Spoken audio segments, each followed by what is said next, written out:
Welcome back everybody to our second ever in-person Culz Interviews. We're at one of our favorite locations here in Castle Rock, the Honnibrook Meadery, and we're going to talk to DJ and just have him explain, first off, a little bit about his background and what got him into the meadery business. My name's DJ. I'm one of the owners here at Honnibrook Craft Meadery. I want to go back to the beginning. In 1996, I went to culinary school to get my chef's degree, and one of our projects in class was to make a batch of beer. So we ended up making 2 or 3 batches of beer. I caught the bug, started homebrewing. Homebrewed since basically 1996. Really got into it in 2009. I met my business partner in 2009. We started homebrewing together. Michael Fagan, he started homebrewing about the same time. About 2015, we decided we wanted to open a brewery. 2 guys, we're cool, we make beer. We love the craft. So we went to small business classes. We wrote up a business plan. The business plan, we realized we needed about $1.5 million to open a brewery. So we decided to pivot. We were making mead on the side. We started making mead in 2012. I made my first mead. It wasn't very good.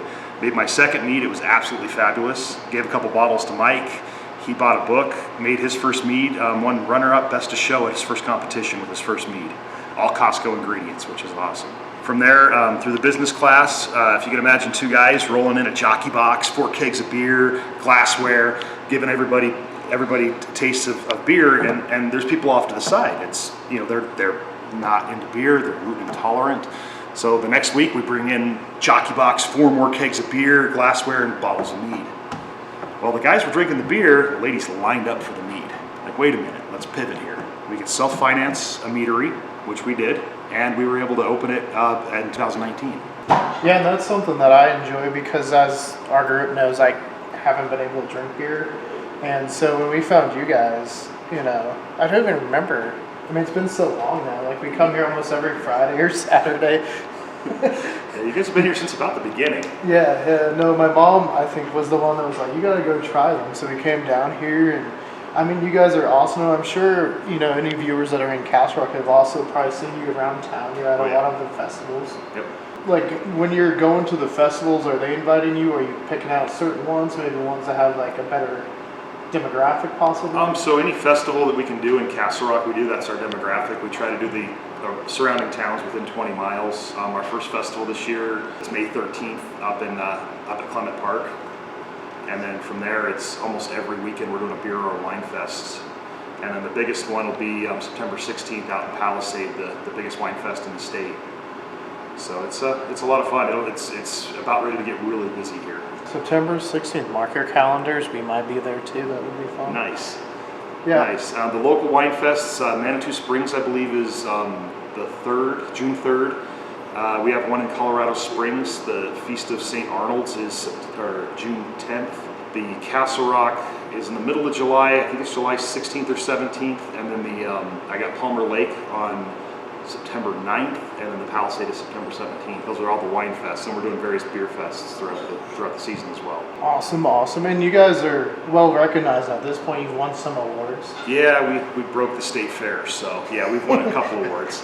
2021, we entered the state fair, and it was the first year they did Best Wine in Colorado, and we won it, and a lot of the wineries were not happy that Meadery took Best Wine in Colorado.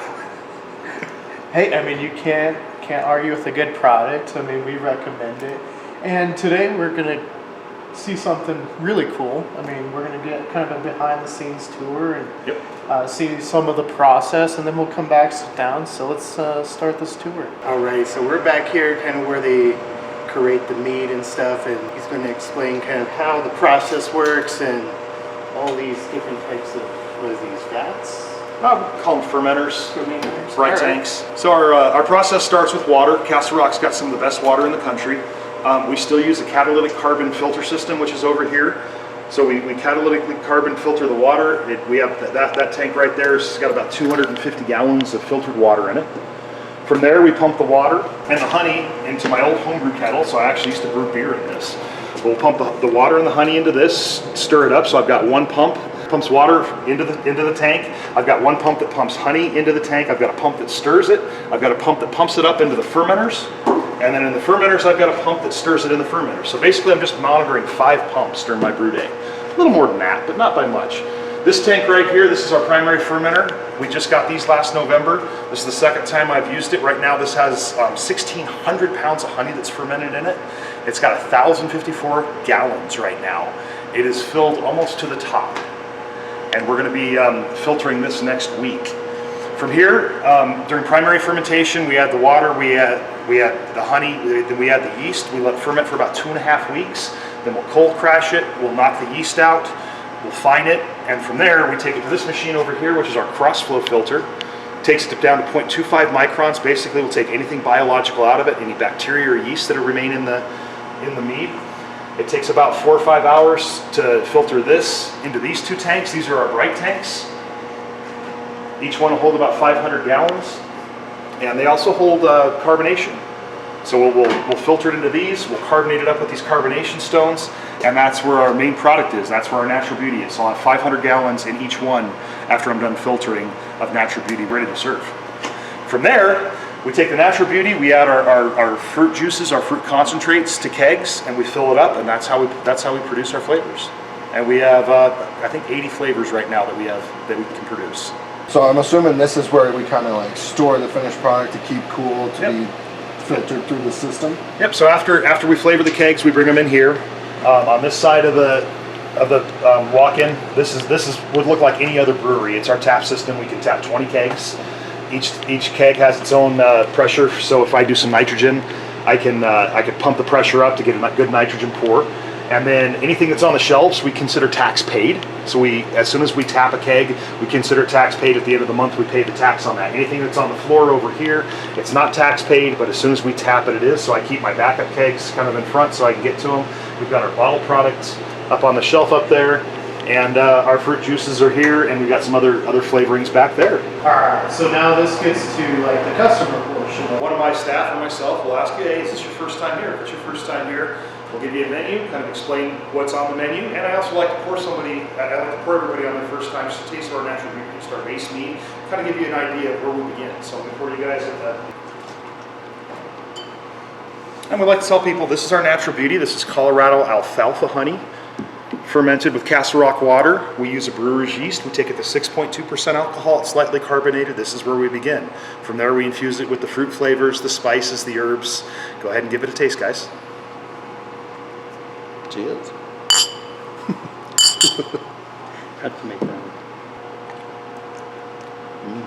So good. And I like to introduce people to the mead. A lot of mead is a lot thicker, a lot syrupier, or it could be really dry, and it's a lot higher alcohol. We're doing session meads primarily. We do a couple higher strength ones that we haven't had out in a while, but I like to introduce people to it. If you have a preconception of what mead is, ours is different. If you've never had mead before, I want you to at least try it before you take a look at our menu and say, okay, can I do dry or can I do sweeter? And our staff can guide you to it in the direction you'd like to go. And then, of course, in the summertime, we've got our slushies going. So we keep 4 slushy machines going pretty much April through October. They are an amazing adaptation of mead. Sit in the sun and have a Viking snow cone. In October, we'll get the hot mead going. We do an apple pie. We do a hot apple pie in a mug with whipped cream and a cinnamon stick. Really nice winter warmer. You can put your hands around it. It's nice and warm, and it's really, really heartfelt.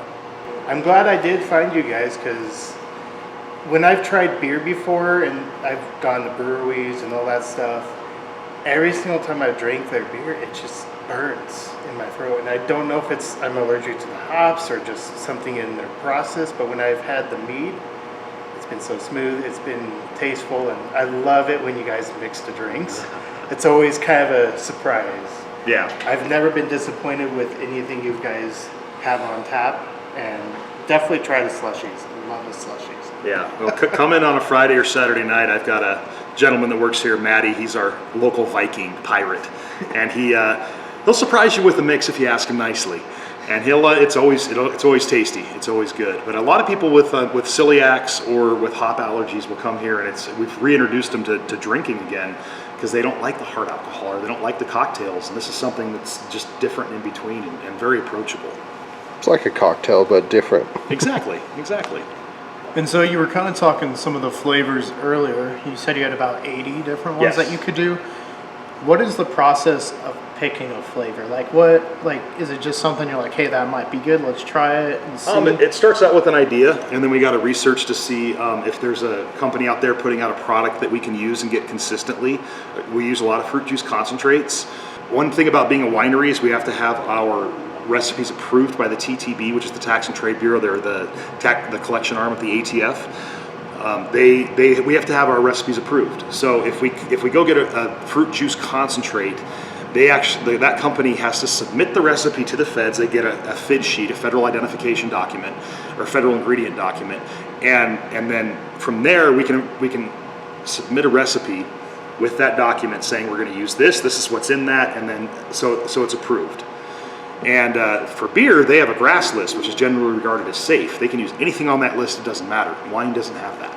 So the traditional mead you just tried, the Natural Beauty, I don't have to submit a recipe for that. It's a standard practice, it's honey, water, yeast. Anytime I add anything other than honey, water, or yeast, then I have to submit a recipe to the feds to get approved. And they're good about it. They usually approve it within 7 to 10 days. And if there's a problem, they get back to us pretty quick. And now that we've done it so many times, we don't have problems anymore because we know the game. So yeah, and then after coming up with an idea, we look for the manufacturers to make sure that we can get the product and get it consistently.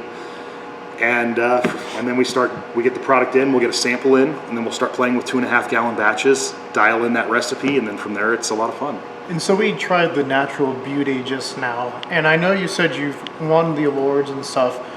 What flavors were those for? Was it for Natural Beauty? Was it other flavors? Honestly, I don't know if we've ever put Natural Beauty into a contest. Our biggest award winner right now is the Peach Habanero.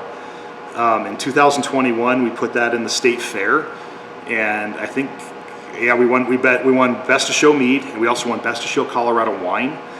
And and then on top of that, through Thirst Magazine, they did a customer poll, and we won Best Winery, #1 winery in Colorado, with Peach Habanero being people's favorite. And then we also won with, we got number 6 out of 10 with the Prickly Pear. So we actually got 2 of the top 10 wines in Colorado through their customer poll. Yeah, Prickly Pear is one of my favorites. It's a flavor I got introduced to in Arizona, just with juices, obviously not mead at the time, but you know, once I found out that they had it, I was excited, as well as Huckleberry, which has always just been something, yeah, I enjoy the flavor, but it reminds me of Tombstone, good old Val Kilmer. Do you have any, like, what is your favorite flavors that you're currently doing? My go-to, honestly, is the Prickly Pear. It's got a really nice balance between the sweet and the tart. It's a mead that if I have a skeptical beer drinker come in, hey, I don't like mead, or I've tried mead, or I'm a beer drinker, I'll give them the Prickly Pear. It's got a balance between the sweet and the tart that a lot of beer drinkers will say, hey, this makes sense to my palate, and they honestly enjoy it. They want something a little more intense, then we go with the Huckleberry. It's got, I mean, if you can imagine blueberries on steroids, that's what the Huckleberry is, and it's awesome. My 2 top favorites would probably be the Peach Habanero and the Pineapple Chipotle, just because I like adding spicy things. Like, I'm that kind of strange person at a bar where I'll take the Tabasco and drip it into the beer and then mix it up, even though it ferments. Like, just add a little kick to it and zazz sometimes, and people always look at me weird, but you know, whatever. Yeah, our philosophy behind the pepper meads is I don't want to hurt you. Like the Peach Habanero, it's got a little bit of a kick to it, but that kick fades away pretty quick, and it invites you back for another sip. It says, hey, here I am, here's a little tickle, have another sip. I don't like going to breweries where they have these pepper beers that just, you get a glass and you can't finish it without having 2 or 3 other beers on the side. I want you to be able to finish that and say, you know what, I'd like to have another one. And that's my philosophy behind the peppers. The people ask me to do a ghost pepper or Carolina Reaper, I'm sorry, I'm not going to do that. I don't want to hurt people. I don't, you know, if you want to bring one in, I'll put it in a crowler for you, and you can let it sit for a week and then enjoy. But you know, don't let me know about it. Fair, yeah. No, I always like the little spicier ones, but they're all really good because I basically tried all of them at this point. Even did some mix-ups. The mimosa idea is really cool. What brought you on to the mimosas? We tried, the first year we were open, we tried doing some brunches on Sunday. So it was like, hey, let's do some value added, let's do some mimosa. And the brunches didn't really kick off that well, but we kept the orange juice. It's not that hard to do, and it adds it for somebody who's doesn't exactly know what we're doing. It's like, hey, how about a mimosa? It tastes like a champagne mimosa. I've done it with the Peach Habanero. It's awesome.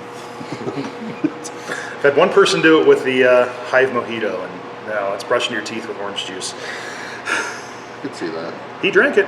Well, my favorite is definitely the prickly pear. Yeah. You can't go wrong with the prickly pear.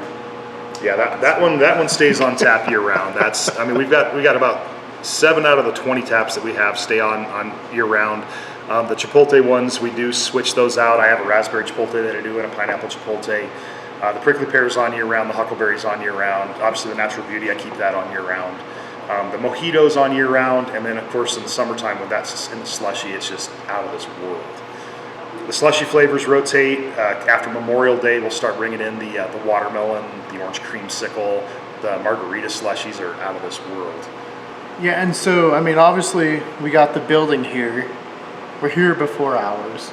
Usually it's really lively, and you guys actually have created, like, this really fun environment, not just with you guys, but you've brought in a lot of good food trucks, a lot of live music, you have a lot of special events. Like, do you want to walk us through how you've put that together as well? Sure, yeah. I mean, with Mike and I wanting to open a brewery, we love the brewery atmosphere. We love people to come in and hang out, have a good time. The old public house. We're having fun, we're talking, you're meeting new people. The wine experience and the experiences that I've had, you come in, you sit down, you have a couple tasters. If you don't join the wine club, the guy that's trying to sell it to you just starts ignoring you, or you could buy a couple bottles and they want you out of there. I want you to come in and stay and hang out and get to know people. I want to get to know you. So our philosophy is let's do mead, let's do it in a brewery atmosphere. We started in 2019, the first summer we were open, we started doing live music. Now we do live music every Friday. We bring in food trucks on Friday and Saturday. Summertime we'll bring in food trucks on Sunday. Events that we do here, we do art classes, we do cooking competitions. Our next cooking competition is a salsa competition. So people can just come in, bring your best salsa, and then we give everybody a couple tickets and you could vote. It's crowdsourced, people vote for their favorite. We've done chili, we've done mac and cheese, we did a dessert competition in December, we did the wings competition in February, and that was March. And I don't think we're going to do one in May just because you got Mother's Day, you got graduations, and you got Memorial Day. But we just try to keep things active with the community. We want people to come in and just hang out. And it's a lot of fun. And International Mead Day, it's the first Saturday in August. So this year it's August 5th. We're going to have 2 food trucks. We're going to have live music all day. I'm going to set up the festival tent, the extra slushy machines. I'll probably, if I'm not being lazy, I'll have 16 slushies on tap that day. If not, I'll have at least 8. So from there, we just like to have a good time. We like to get our community involved in what we're doing. We do collaborations with some breweries. So we've done with the local breweries in town here. We've done one with Wild Blue Yonder, Iron Mule, and with 105 West. In Aurora, we've done a collaboration with a brewery called 222 that just released about a month ago. So we did a braggot. A beer with mead is considered a braggot. So it was a true braggot. He brewed a Golden Belgian Strong, and then we were able to incorporate honey into that and raspberries. It was an 11% beer, and it tasted phenomenal. You could not taste the alcohol, but you knew it when you stood up. One of the challenges we had when we first opened was how do we sell our product to go? We didn't have the bottling set up yet. We didn't get the bottling set up till actually December of 2021. So one of the first machines we bought before opening was a crowler machine. So we have 750 milliliter crowlers. We can crowler up anything that's on the menu for you. And we let people know that they're good for about 2 to 3 weeks. You can stretch it out to 4. I've had them up to a year old. They're not as good as they were day one, but they're still drinkable. So anything that's on the menu, we can crowler up for you. Then we can seam it on our can seamer over here. You can take it home. In December 2021, we started bottling. We started with our bottle product. So we started with 16 different, I think we've got 20 different SKUs now in the bottle product. I don't have all of them out because some of them are seasonal. And now we ship through Vino Shipper.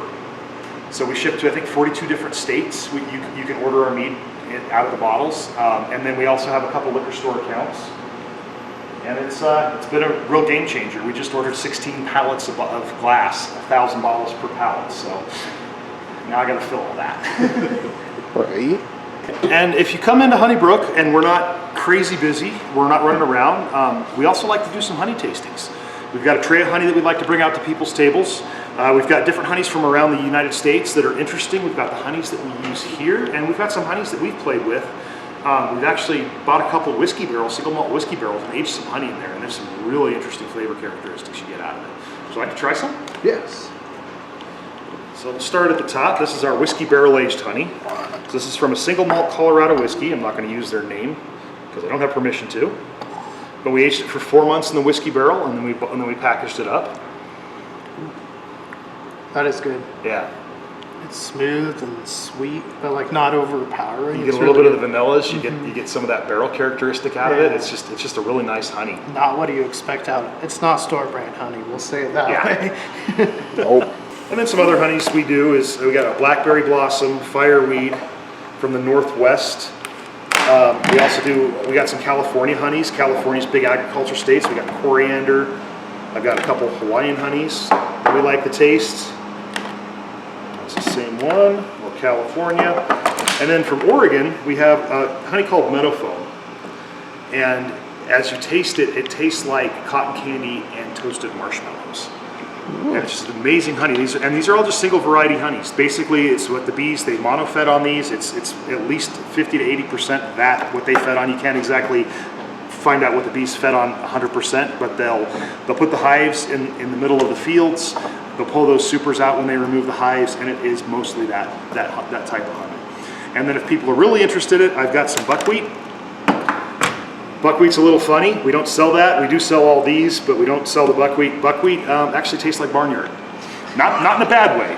It's got a really nice funky smell to it, and then it tastes like molasses and sorghum. So we're gonna experiment here with Keegan. Give that a smell, then give it a taste. Almost kind of raisiny too. Yeah. Yeah. But like if you're walking through a farm and it had just rained, is what it smells like to me. I don't know why. It doesn't taste bad, I promise.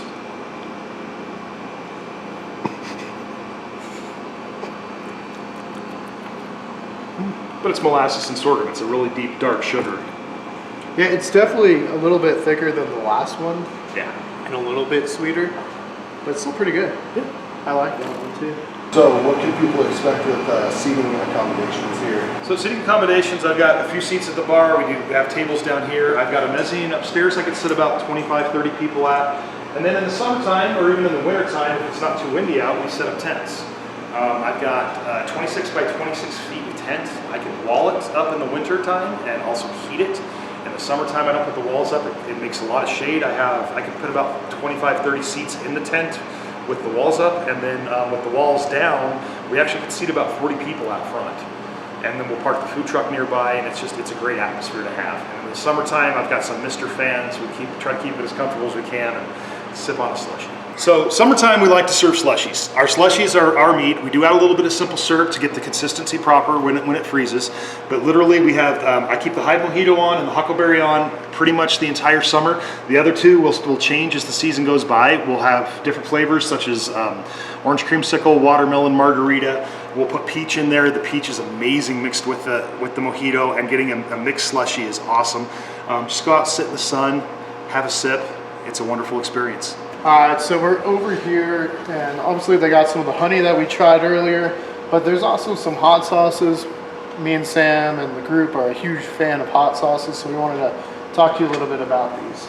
So the hot sauces, we had a young lady she graduated college right before COVID. COVID hit, couldn't get a job. She was bringing in some hot sauces for us to taste. She was a good friend of the meadery, and we told her if she wanted to get her Colorado Cottage license, that if she wanted to package the hot sauces, we would sell them for her. So I started giving her the peppers, so she gets the peppers that are out of the peach habanero, she gets the chipotles that are out of the pineapple and raspberry chipotle. She incorporates them in some of the sauces, but she makes all these out of her house under the Colorado Cottage law. The Necromancer has our habanero peppers in it. She keeps these 4 as her main, these are around year round. Then she also does a seasonal. This is her spring seasonal, the Sephram.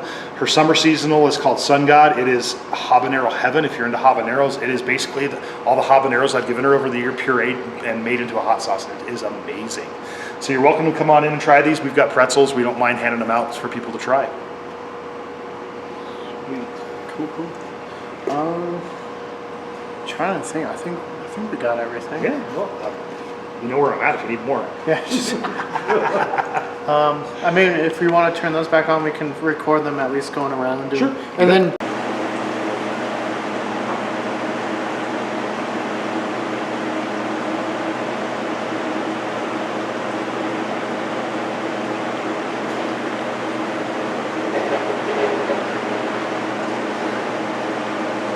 So here we're over at this really cool looking glass case with a lot of things that maybe you guys recognize, maybe you don't. But DJ, do you want to walk us through and just tell us a little bit about what's in here? Sure. So we started, Mike ordered or Mike's wife got him this little horn for Christmas one year since we were opening a meadery. And Mike started looking at Etsy. And people were selling these decorative crystal horns, and some of these are over 100 years old. They're from the Ukraine, from Eastern Europe, and they're celebration horns. They're birthday and wedding horns. So he started collecting those. So we'll start at the top here. These are Ukrainian and Russian, basically birthday and wedding horns. The second level down, we've got my favorite award right there. That's Best Wine in Colorado, 2021. And so we got some different awards in here. The wooden vessels, they're called kovishes. It's more of a Norwegian mead drinking tradition. The ducks, the large duck, you'd have your meat in there, then you'd use the spoon to spoon it in ceremonially into the smaller ducks for people to drink. And then down here, these are the wedding horns from the USSR and the wooden horn. And the next one down, just once again some more horns. And then the ones on the bottom that are glowing, we contacted somebody that does hand-blown radiant glass, and we were able to get her to make us horns. Those are the only horns in the world that are blown from radiant glass. And Mike contracted her to make those for us, and she made the other Viking and the rose there. Just it's something different. And we had an environmental specialist come in with a Geiger counter, and no, you do not want to drink out of those. So I assume over in this corner you have all your merchandise to where you can like sell to people if they wish to purchase. Yep. So we got our merch. Mike has come up. You can't put a copyright on the Colorado flag, but so we got a B and put the Colorado flag in there. So we got men's, women's, got some tank tops. One of my favorites are the hoodies. Just a really nice hockey style hoodie, sweater I guess you'd call it. Honnibrook down the side. We sell actually quite a few of these during the fall season. Got some hats. One of our local artists, or actually one of our employees, makes these little bottle carriers. So she had the cloth custom made, and then she sews them up. Yeah, nice, simple, recognizable though. Yes. I mean, if I see a bee now, I think of you guys. Right? Good branding. Yes, and I've taken vacations to other states, and I'll see people in my t-shirts. It's amazing. That's awesome. Yeah. So how did you guys come up with the name? So Honnibrook is the honey is the Scandinavian spelling of honey. We wanted it to be a little bit different. Since Plum Creek is behind us, we figured Honey Creek would be kind of silly. Honnibrook just kind of flowed out, and when we Googled it, nobody else had it. It's very important when you come up with a name for a company. You don't want to get that cease and desist after you get all your merch made up. We found out with calling something a name, people sometimes they read the name without the description. They don't know what it is. With our Surrender, it's blood orange. I get people that have been in here for 4 years, like, oh, and their friend will say, oh, get the blood orange. They have a blood orange on tap? Surrender's been on tap since day one, and they've never read the description in 4 years that we have a blood orange on tap. And that's just marketing. I don't get that. I always read the descriptions. So Yes. that doesn't. But we've got one. Our passion fruit is lilikoi. Lilikoi is the Hawaiian pronunciation of passion fruit. We call it lilikoi, and I have people that won't order it because they can't pronounce it. It's like, oh, it's our passion fruit one. Yeah, can I get the passion fruit one? Nice. So we stopped naming things after the first year. We've got our island hopper. That was inspired by if you ever go to Hawaii and you fly it on the planes between the islands, they call them the island hoppers. And if you get the right airline, they'll give you a pog juice, passion orange and guava. And that was an inspiration for that one. So we just call that one island hopper. The Hive Mojito is self-explanatory. What else do we have that's named? That's about it. Everything else we just call it what it is. The salted mango is mango with salt in it. The margarita, it's blood orange, lime, and salt, but it tastes like a margarita. Am I the only one that hasn't been to Hawaii? Probably. Yeah, I've done the island jumps with a few airlines. Yeah, because Colin worked for the airlines, so nice. when they first had their route to, where was it? Oahu? So when Southwest opened Yeah. the Hawaii destination, they only had Maui, So it was from Denver to Maui, it was $49. That was since it's their first year doing it, they're giving everyone a $49 ticket. So I was like, can't say no. Yeah. The back home ticket was a lot, but we don't talk about that. But that was kind of a nice little thing. And then we did jump to Honolulu for a little bit and came back because we had to go on a separate airline to do the island jump. Yeah. Before we opened, so 2018, we had our license to produce, but we weren't open yet. We didn't open until 2019. But we had the space. We were starting to build this out. My wife and I went to Maui for a vacation, and we took one of the island hoppers to Oahu. I wanted to see Pearl Harbor, and then when we got back, there was a meat competition, the Orpheus Cup, and we had entered in four entries. And since we had our license, even though they were homebrewed, we entered them in as commercial. And my wife and I were eating lunch, and with the time difference, we're eating lunch. Mike's at the awards ceremony, and he starts texting me pictures of medals. I'm like, oh wow, we won. We won first and second place in our category, and it was for Surrender and for Hive Mojito. I figured our full strength meads had won because at that point the session meads were still kind of a side project. Mm-hmm. You know, we knew we were going to go in that direction, but we didn't know we were going to go fully in that direction. It was more like we'll have a couple taps, then we'll do the full strength meads. And then when those won, we won first and second place. I ended up getting a tattoo. That was my celebration. I got that the next day. Like, hey, we won. I'm going to celebrate. So those were our first medals at the Orpheus Cup for Surrender and Hive Mojito. And at that point, it's like, wait a minute, we really need to look into doing more. When we first opened, we had 6 on tap. By the end of the next month, we had 12 on tap. And a year and a half later, we added 8 more taps. We went to 20 taps. Because it just took off, and we actually put the full strength meads to the side. We haven't done I've got some produced that need bottled, but we haven't produced a full strength mead in almost 2 years now, because we're going to focus on this. And then something else I've always liked is your lights right here. Yeah, Mike built those. They're chandeliers he got off, I believe, Amazon, but it's 3 separate chandeliers, and he built the box for it. But we try to keep everything bee themed. I don't know if you got a good shot of the bar. Those are Amazon game pieces that are hexagons. So we built the bar. Mike laid each one of these. I helped sand and pour the acrylic or the urethane. But yeah, Mike did all that. We try to keep things bee themed here. The tap handles are bee themed. But we just try to stick with everything, so people can notice something different every time they come in. There's little tricks. Then we have things that customers have brought us. I don't know if you saw over on the merch rack. We've got that little bear over there. There's a half bowling ball that's a bee that a customer brought in. That's just a cool little piece. And then on top of the, somebody else brought that in. On top of the cooler over here, somebody made me some gnomes.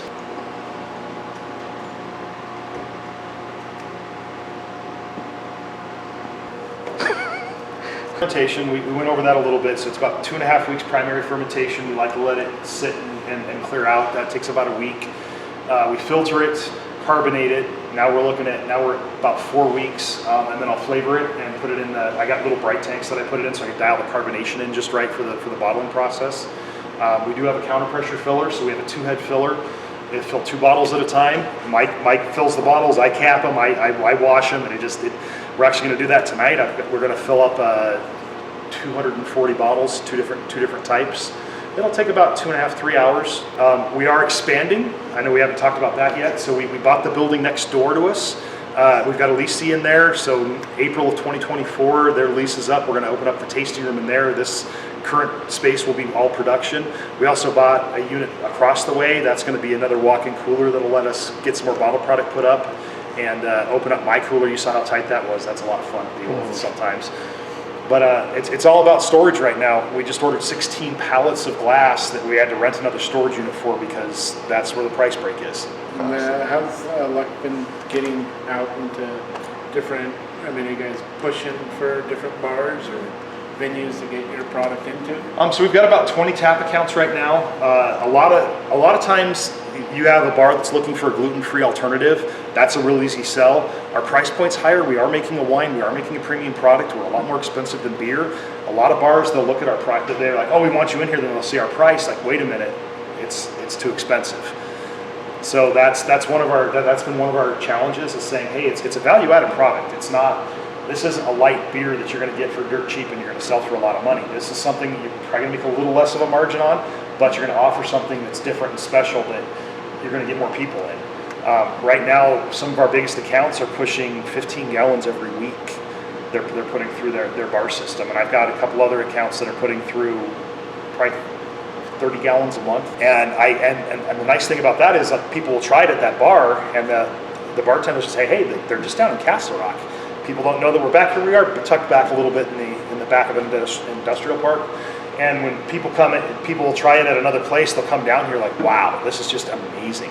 And the thing that cracks me up the most is I live around the corner. I didn't even know you were here.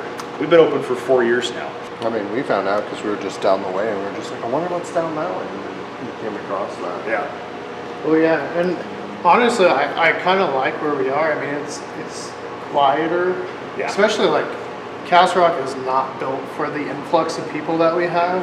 I mean, the roads have not changed since I've lived here. I mean, Colin's been here since '97. Needs more parking for sure. Yeah, it needs more parking, but then also we have a lot of great viewpoints. I mean, we watched the fireworks shows from here at times. Yes. For what was that, New Year's? I think they did a Yep. fireworks show. You can see the star lighting from here. Yeah.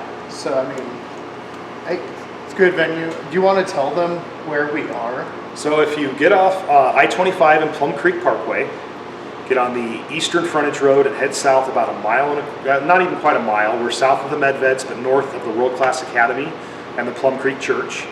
We're in the industrial complex, but we're in the back side of it, so you got to go to the back of the industrial complex. And if you turn on Perry right now is a cul-de-sac. So turn on Perry and Wilcox, and we're just in the back there. Do you have any favorite food trucks that you guys like bringing in that helps bring more people, or like, do you know what I'm saying? Like, Yeah, so the do you notice food trucks that have a following, the lobster dog truck, we missed this last quarter scheduling with them, but they're going to start coming in. They'll actually bring people in. People follow them. Stacked is a Mexican food truck. They'll bring people in that come in for the food, and they'll have a drink or two. Some of the other trucks don't have as much of a following, or they're coming down from Denver, and they're just trying, or we get a lot of new trucks in. We don't push as much volume as some of the other breweries, so the volume's not there for a lot of the bigger food trucks. I'd love to get some of the fish trucks down here that sell out when they come down, but we're working on that. Well, that's cool. I didn't know like if you noticed like certain food trucks saw the increase in business, or The ones that advertise that do, there are some that don't advertise at all, and they don't know that they're here. I've got a Lebanese truck. She does not advertise at all, but she gets a pretty good following, and her food's amazing. I don't think I've tried that one yet. that one sounds good. Robert was just here this last week and has like amazing wings. It's just like it's got a good kick to it. Where it's like, oh, Yeah, Yeah, over, it's good. over rice. Yeah, tie over rice. Yeah, he'll hurt you if you don't tell him what you want. Sounds like a good time. I've been told Whatever to be doesn't like, put me make in it the hospital. spicy. We did that because when we were in Seattle, we were going to all these different breweries and stuff, and then we went on the cruise around the harbors, which were just giving out like drinks for $3 to $5. So it was very dangerous, and we might have made bad decisions.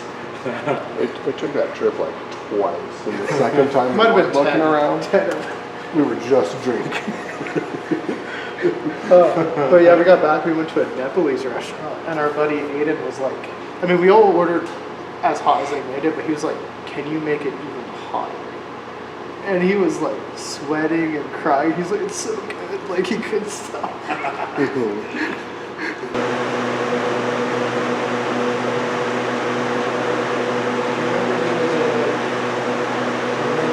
All right, so now we're out in front of Honnibrook here.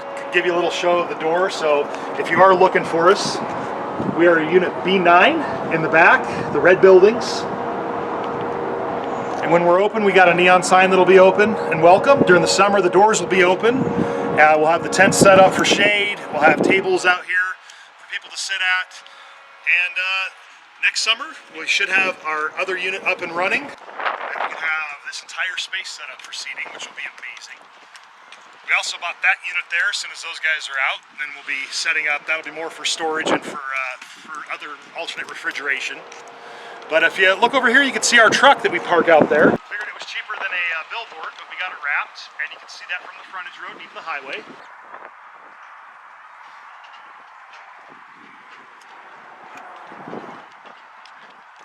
All right, so We want to thank you for letting us kind of see this behind the scenes tour. Obviously, we enjoy your place.